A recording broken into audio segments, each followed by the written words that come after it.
There will be no swimming, no people. Along several beaches in Florida, crowds of tourists are being driven away by waves of putrid slime oozing ashore. This toxic beach invasion smells as bad as it looks. Millions flock to the sand and surf every year, believing Florida's beaches are just as perfect as they've always been. But beneath the sun and waves, something is quietly shifting, and almost nobody has noticed. South Florida has a seaweed problem. This is Sargassum. Sargassum is a brown seaweed that provides habitat to over 100 species of fishes, but when it comes ashore in excessive amount, it becomes problematic. What's really happening in Florida beaches is stranger and more alarming than anyone imagined. The beaches you thought were safe may be hiding dangers you'd never expect. Do you think Florida's shores are still safe to visit? Well, Florida isn't just another coastal state. It's a living paradox. It changes a little each day, even when millions of visitors swear it looks perfect. Despite the sunshine and calm waves in the state, its land keeps shifting as if it has a mind of its own. People come to get relaxation, however. The locals know the beaches better than anyone. They've watched them shrink, stretch, collapse, and rise again, almost like they're alive. And the more you pay attention, the more you realize something unusual is happening along this coastline. Every year, storms carve away chunks of coastline, tides creep higher than they did the decade before, and communities patch and repair dunes that nature eventually reclaims. And somewhere between the hurricanes, the heat waves, the algae blooms, and the record-breaking tourist seasons, Florida has become one of the most unpredictable pieces of land in the entire United States. So before we dive into the countdown, remember this: everything you're about to hear isn't a future prediction.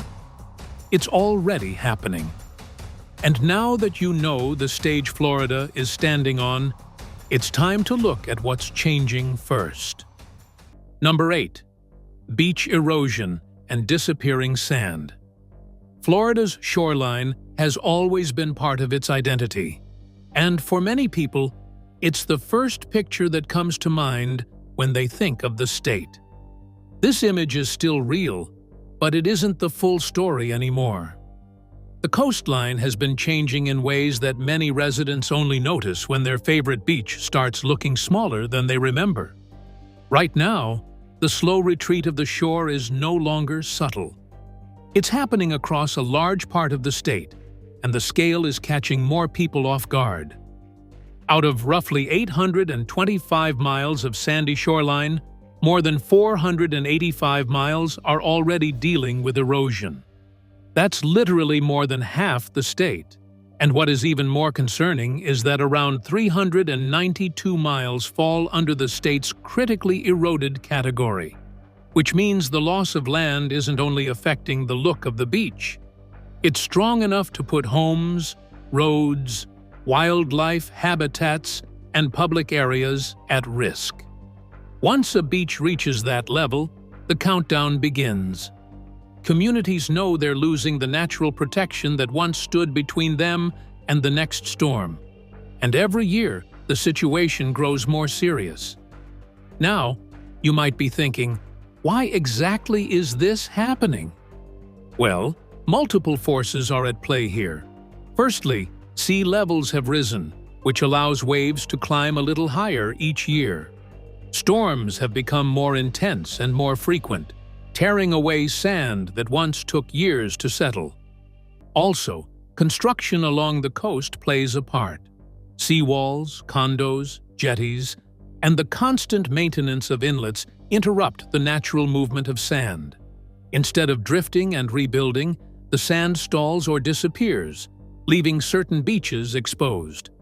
It's a chain reaction that's hard to stop once it begins, and the effects keep showing up in new places. Anyone who has visited the same beach over the years can see it. A dune that once felt tall and sturdy now looks thin. A path that used to lead across a wide stretch of sand now takes only a few steps to reach the water. Some longtime locals talk about how they used to walk far out before their feet touched the surf. Now, the waves greet them long before they reach the old shoreline. These changes might feel slow at first, but one strong season or one powerful hurricane can speed everything up. And that is probably when people will realize how fragile the coastline has become. This isn't only a problem for tourists or beachgoers. Wide beaches and healthy dunes are natural shields during storms. They absorb energy and protect inland neighborhoods. Without them, storm surge reaches farther and the damage grows. Sea turtles and shorebirds also depend on these areas for nesting. When the sand narrows, so does their habitat. On another spectrum, property owners can feel the impact too. A beachfront home loses value when the beach it overlooks is disappearing. And local governments face the growing cost of trying to replace what nature has taken away. Renourishment projects, dune rebuilding, and emergency repairs cost millions, and they often have to be repeated. Also, Florida's Department of Environmental Protection keeps track of these trouble spots and updates its list of critically eroded beaches. They also coordinate major restoration projects, pumping in new sand or reshaping dunes to reclaim what storms removed. These projects help slow the decline, though everyone involved knows they aren't permanent. A single storm season can erase years of work, raising the question of how long the cycle can continue. What surprises many people is how fast the transformation can happen. A beach that seemed stable for decades can change in a handful of years, sometimes even sooner. By the time residents start asking what happened, the shoreline has already shifted far more than they expected. It leaves communities wondering what the coastline will look like in the near future, and whether the state can keep up with the pace of these changes. And if erosion this widespread is only one piece of the story, what else is happening along Florida's beaches that people haven't fully noticed yet? Number 7. The seaweed invasion you never saw coming. Florida's beaches are no strangers to surprises, but this year the surprise came in a way almost no one expected. Instead of seashells or driftwood, visitors found themselves facing a thick, rolling tide of Sargassum seaweed. Now, these aren't neat little clumps. They pile up in massive mats, smell sharp and sulfurous, and linger longer than anyone expects. For tourists hoping for a sunny escape, and even for locals used to the shoreline's quirks, this was a shock. In 2025, satellite monitoring and oceanographic studies revealed something staggering. Around 31 million metric tons of sargassum were drifting across the Atlantic, Caribbean, and Gulf waters. That's an increase of roughly 40% over previous records. The mats aren't just floating. They're giant, tangled carpets that can stretch for miles, going all the way onto beaches where families and sunbathers hope to relax. And it's not solely about a messy shoreline. As the seaweed decays, it releases hydrogen sulfide, the gas that gives off a rotten egg smell, and this odor alone can make a beach day unbearable. Also, there's the environmental side. You see, decomposing sargassum can lower oxygen levels in nearby waters, creating dead zones and allowing harmful bacteria to multiply. For marine life and people alike, these mats are more than a nuisance. Now, think about arriving at what should be a perfect beach. Instead of smooth sand and gentle waves, there are acres of thick brown mats. You step carefully, feeling the seaweed shift underfoot. The smell hits immediately. And this isn't just a gross inconvenience. The impact goes deeper. Sea turtles, for example, which rely on clear sand for nesting, find their paths blocked. Hatchlings struggle to make it to the water, and local ecosystems feel the pressure. Also, cleaning up isn't simple either. Cities and counties deploy crews, tractors, and dump trucks to remove the seaweed, and the costs climb quickly. Every day that mats sit rotting on the sand adds another layer to the problem. For a state so dependent on its coastline, these blooms can ripple through local businesses, hotels, and restaurants. Scientists are still trying to piece together why this particular bloom reached such historic levels. Some point to shifting wind patterns and vertical mixing that bring nutrients to the surface. Others suggest warming waters and runoff from agriculture might be fueling growth. Whatever the cause may be, it is clear that Florida's coastline is facing a seaweed invasion that is larger and more disruptive than anyone anticipated. However, the invasion of seaweed is just one of several invisible threats. Next up is something invisible to the eye, but deadly for swimmers. Number 6. Water contamination and fecal bacteria overload. For most people, Florida's beaches are the picture of safety because of their clear waves, soft sand, and the kind of freedom that makes you kick off your shoes and dive in. But behind that inviting blue water, there's a hidden danger creeping closer every year. Bacteria from sewage and storm runoff are rising, and the numbers tell a story that's hard to ignore. The state keeps an eye on it through the Healthy Beaches program, testing for enterococci, a type of bacteria that lives in the intestines of humans and animals. When levels rise, it's a warning sign. Fecal contamination can be carried into the water by failing sewer lines, storm water, or old infrastructure that can't keep up with growth and storms. In 2025, this wasn't just a theoretical problem, it was more than that. In Bay County, the Department of Health issued warnings at multiple beaches, including Panama City Beach's City Pier and Bid-A-Wee Beach. At Beach Drive SP10, the bacteria counts were high enough to tell swimmers to stay out entirely. Families expecting a carefree day suddenly faced caution signs and uncertainty about whether the water was safe. For a lot of people, that's surprising. The ocean feels too open and breezy to be a threat. Yet testing shows contamination isn't a rare event. In fact, research indicates that around 70% of Florida's monitored beaches report at least one day of unsafe enterococci levels each year. The pattern shows that these are not one-off incidents and they're not going away. Now, the cause of this particular bacteria isn't just one thing.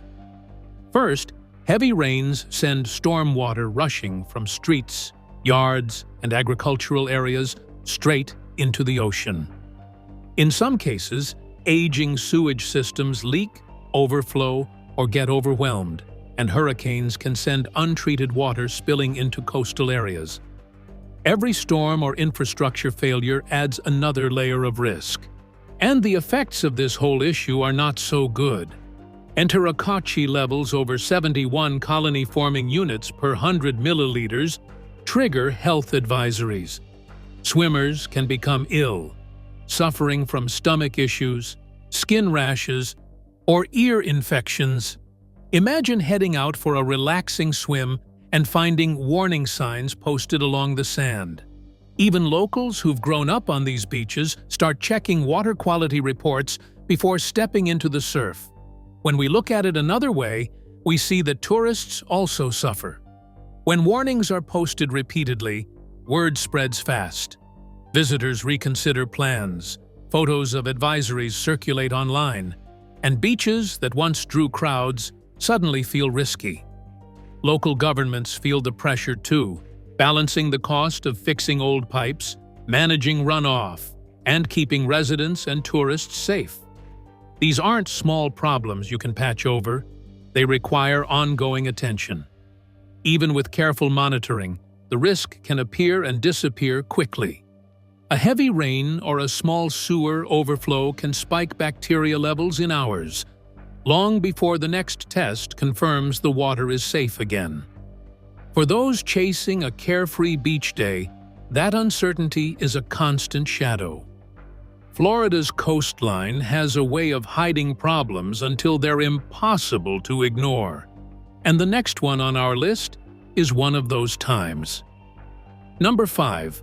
Toxic algal blooms and red tide realities. Florida's Gulf Coast has a hidden visitor that no one wants to meet. It doesn't roar like a hurricane.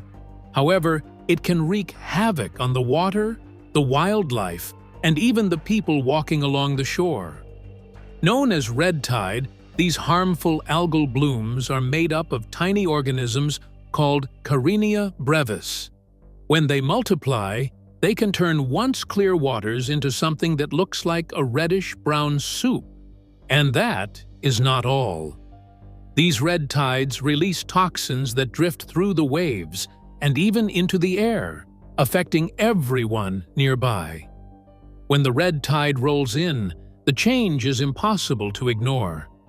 The sparkling blue water fades to murky brown, and the waves that normally lap gently along the sand look strange and heavy. Dead fish appear along stretches of beach that were healthy just days earlier. The air itself can sting the throat, and people with asthma or other breathing problems feel it immediately. A simple walk along the coastline can become uncomfortable, even unsafe. Now, this isn't a distant or rare problem. It's something that is happening in recent times. In October 2025, health officials in Gulf County issued a red tide alert for Windmark Beach after detecting dangerous levels of Carenia brevis. The warning lasted several days until tests showed the bloom had receded, but during that time, the risk was real. Earlier that year, Lee County faced warnings for more than 20 coastal locations. Each alert disrupted normal life, sending residents indoors and tourists scrambling for updates. What makes red tide so dangerous are the brevetoxins these algae produce. They attack the central nervous system of fish and shellfish, sometimes killing them outright. Humans aren't safe either. When wind and waves stir up the water, the toxins can travel through the air.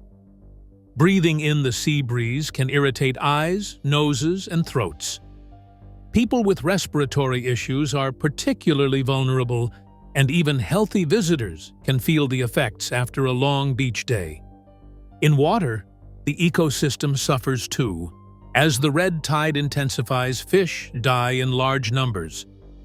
Shellfish like clams and oysters can accumulate toxins, making them unsafe for consumption. Residents might close their windows, and beaches can become off-limits for swimming or other activities. The ecosystem shifts in ways most people don't notice, and each bloom leaves its mark. The consequences go deeper than immediate health. Researchers at the University of South Florida found that pregnant women exposed to red tide during their early trimester had a higher risk of developing gestational hypertension, a serious blood pressure condition. It shows that these blooms reach far beyond what's visible, affecting human health in ways that aren't obvious at first glance. All of these still show that a clean beach is more than sand and waves. The balance that keeps Florida's coast feeling like paradise is delicate. The water, the air, and the wildlife all depend on conditions staying stable. Red tide disrupts that balance, often in ways visitors can't see until it's too late. And just when it feels like the dangers of the water are understood, another threat is quietly arriving with the tides. Coming up next, we have number 4, wildlife in crisis, sea turtles and beyond. Florida's beaches aren't just popular vacation spots. They're also a vital nesting ground for sea turtles. In fact, Florida is the top nesting spot in the U.S. with around 90% of all sea turtle nests laid here. But that success story has a darker side. These sandy shores are under growing pressure. Plastic waste, pollution, and eroding coastlines are slowly shrinking the spaces where turtles can safely lay their eggs. Microplastics have been discovered in nesting dunes, and researchers warn This doesn't just pollute the beaches, it changes the way the sand holds heat. For sea turtles, sand temperature is critical because when that sand heats up more easily, turtle eggs may incubate at the wrong temperature, and for turtles, temperature helps decide the gender of their young ones. Moreover, coastal development adds another challenge to this whole issue. Seawalls, beachfront buildings, and bright lights push turtles away from their traditional nesting spots. Some areas that were once safe are now risky or completely off-limits. Turtles have to find new places to lay eggs, and those new sites can expose them to predators, flooding, or human interference, making it harder for hatchlings to survive. The waves themselves are also a threat, too. In parts of the Florida Panhandle, nearly half of nesting areas are now at risk of being washed over during storms. Eggs can be flooded or eroded before they ever have a chance to hatch, wiping out entire nests in a single event. Also, plastic in the water is equally dangerous. Turtles often mistake floating debris for food, and consuming it can injure or even kill them. Pollution from fertilizers, oil runoff, and other chemicals seeps into their habitats, weakening the turtles over time and affecting the health of the ecosystem as a whole. And it is not just sea turtles feeling the squeeze. Seabirds, fish, and coral reefs are all part of the same coastal system and are seeing impacts too. Human activity along the shore changes the way these ecosystems behave. When nesting sites vanish or populations decline, the effects ripple through the coastal ecosystem, creating changes that can cascade far beyond a single species. Right now, turtle rehabilitation centers across Florida are treating more turtles than before, many after plastic ingestion. While conservation work has helped nesting numbers climb to new records, loggerhead turtles alone laid over 133 nests recently, causing the threats to grow faster than some of the solutions. These creatures have survived for millions of years, adapting to oceans and changing climates. Now their future depends on humans recognizing the fragile balance that keeps them alive. If beaches continue to erode, if pollution persists, if development keeps spreading, the risk isn't just to turtles. It's to the entire coastal ecosystem that depends on them. And the truth is, even if sea turtles survive, they are only part of a much larger story. Other species are struggling quietly, and their loss could unravel the delicate threads of life that make Florida's beaches what they are.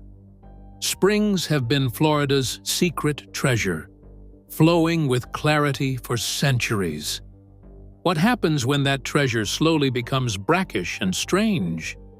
Can anything survive the shift? Number 3. The death of the springs, saltwater intrusion. Florida's springs have always felt timeless. It has this clear, cool water that invites swimmers, divers, and wildlife alike. They are natural treasures, quietly feeding rivers and coastal waters. Lately, however, some of these springs are losing their edge. Saltwater is creeping in, slowly turning pure freshwater brackish.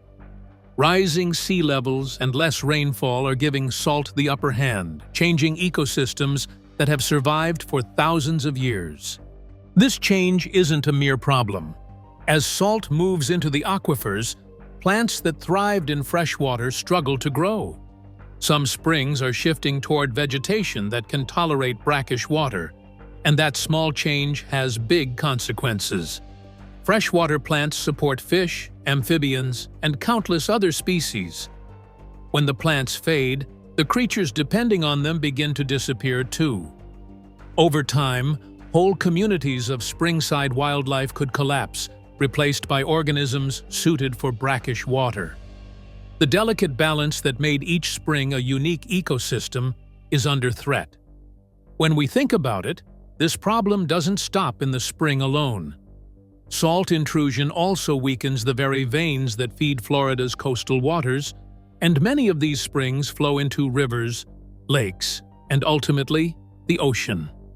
When the springs degrade, their ability to provide clean, fresh water to beaches and inshore ecosystems suffers too. This means the health of Florida's beaches is deeply tied to the fate of its springs. The root of this crisis shows that rising tides are a major part of the story. As the sea encroaches, salt seeps into aquifers that were once safely fresh water. At the same time, less rainfall means there's less water pushing back against the intruding salt. The result is a slow, steady shift toward brackish conditions, a change that may take decades to reverse. Another factor could be the human element. More development, parking lots, and rising water consumption reduce how much rain actually reaches the aquifer. Less recharge means salt can creep further inland, and some springs are showing permanent signs of increased salinity, signaling that the balance has already shifted. The effects are visible in places like Chassahowitzka and Homosassa Springs, where researchers have documented rising salt levels and a decline in native freshwater plants. These shifts ripple through the ecosystem because fish populations thin, amphibians struggle, and even tiny invertebrates that form the base of the food chain are affected. Every change in the spring ecosystem sends a wave outward, touching rivers, wetlands, and coastal waters. For people who treasure these springs, the changes are noticeable. Divers see fewer fish, kayakers notice the water isn't the same shade of blue, and swimmers sense subtle differences in taste or texture. If current trends continue, Florida's springs could be forever altered. Not only will the springs themselves lose their character, but the coastal ecosystems they support will also feel the effects. Clean beaches, once taken for granted, are tied to the health of these hidden freshwater veins. And when springs die, the story of Florida's coast may be written in saltwater instead of freshwater. And just when it seems we understand one hidden danger, the coastline may be hiding even more threats waiting to surface. Number 2. Increased Vibrio vulnificus cases. Florida's coastal waters have always drawn swimmers, fishermen, and tourists with their warmth and clarity. This year, however, the same waters are hiding a growing danger. Vibrio vulnificus, a bacterium that thrives in warm seawater, is spreading along the coast, and the numbers are alarming.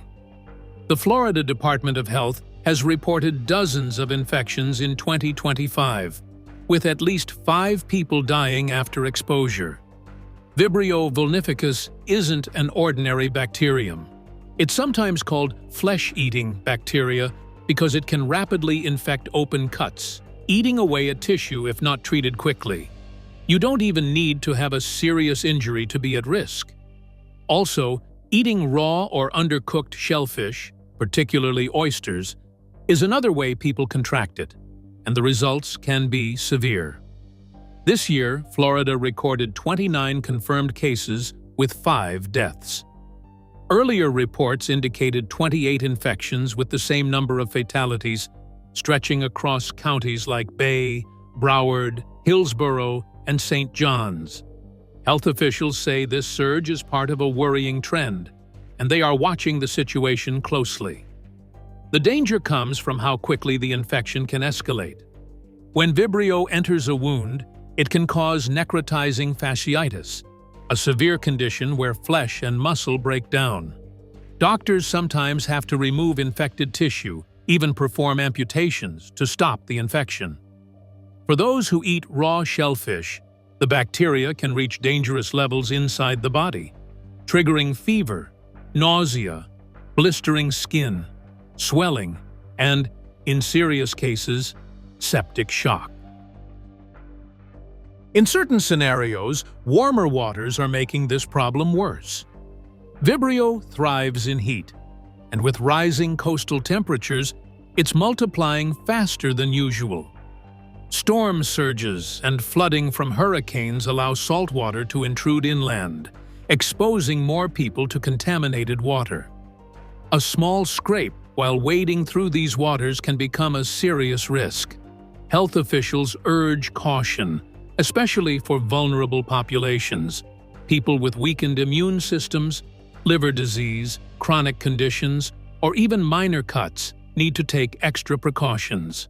Protective footwear, avoiding warm water with open wounds, and skipping raw shellfish are practical measures. But the danger still lingers. For residents and tourists, the coast can look inviting. Yet hidden in those waves is a threat that moves silently. The rise in Vibrio cases is more than a statistic. It's a sign that the state's waterways carry stakes that weren't always visible. Every infection and every death is a reminder that Florida's waters are changing in ways people can't see. As the season continues and water temperatures remain high, the question isn't whether more people will be affected. It's whether communities, health systems, and visitors can adapt fast enough to a risk that moves with the tides.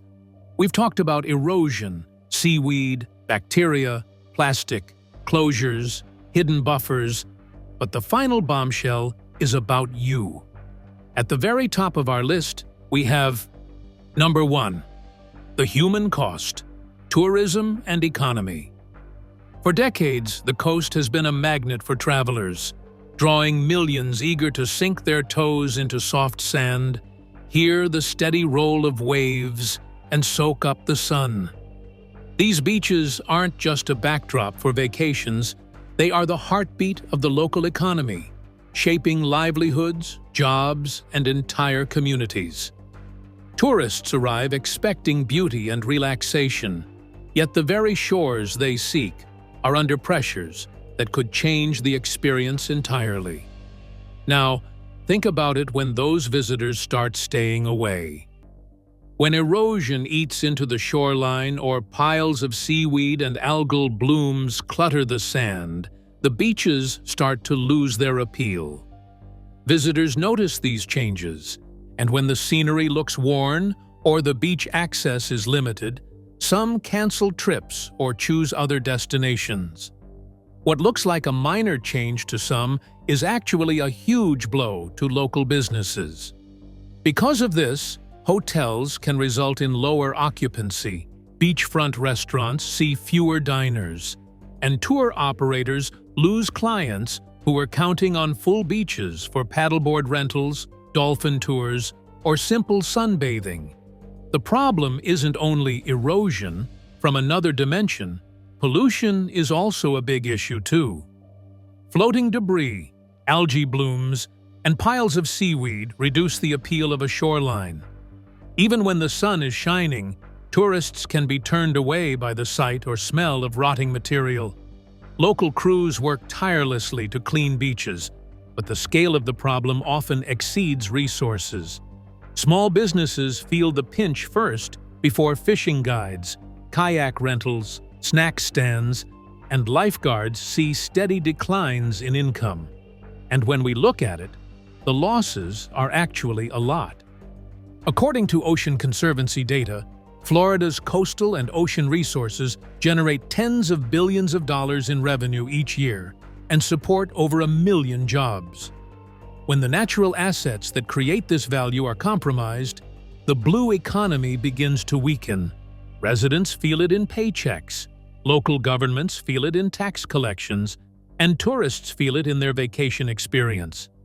Some communities are fighting back. Pinellas County, for example, is investing over $125 million into beach restoration, much of it funded by tourism-related taxes. The goal is to maintain the very shores that draw visitors in the first place. Even so, money alone may not solve the problem. If beaches continue to degrade, homeowners may struggle to sell properties, businesses could close, and municipal revenue may decline further. As erosion continues, pollution persists, and the natural appeal of Florida's beaches diminishes. The economic and social consequences compound. Florida's beaches are a treasure, but they are fragile. Protecting them isn't only about sand and surf. It's about livelihoods, communities, and the promise that future visitors can still experience what generations have taken for granted. But then, how much longer can this delicate balance hold before it changes everything we expect from a day at the beach? Let us know your thoughts in the comments below. Be sure to like, subscribe, and share. To enjoy more content like this, click on the next video on your screen.